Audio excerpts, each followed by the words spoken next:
Ka sorkar jela kalapan kere ben pendaj haduk lai sepak telik CCTV kamera ki bapaka habarok ke jaka kongsan ha kanong ba shlong kumju yak software kabala ban itu syai kedar ya kidur kemat jeng kibriu.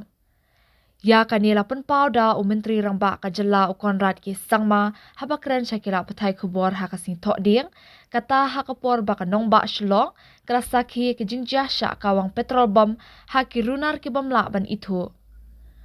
Chief Minister Ula Ongru banakaliang ka sorkar kaladap ban mangshis paksan poklor tingka hapok jong ka Smart City Project badru ban pentrekam ya ka Integrated Control and Command Center ICCC nalor ka jingwan ra ya ka IT Park ya ka balak mi lenti ba anla ban pleno ha ubanay naitung uban wan.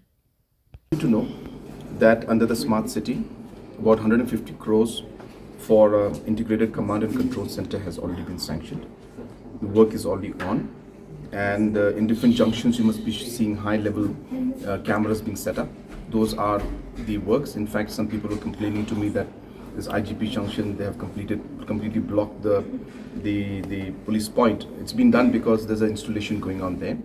Like this, there will be close to about 300 plus cameras all over the city, and these will also be enhanced by facial recognition softwares, and the complete integrated command center in the IT park is being set up, which we expect to inaugurate in the month of July. So to reply to your question, absolutely, we are upgrading the system. We are on the job, and coming this July, the inauguration of that particular integrated command center with 300 plus cameras. I can't remember exactly how much, but I think 300 plus minus, and with facial recognition software. Say that it will detect everything, but one thing is for sure that it is a strong deterrent. And when these cameras are there in different locations, which we will expand as we move along, it becomes a very strong deterrent because people know that they are being watched and these cameras are there.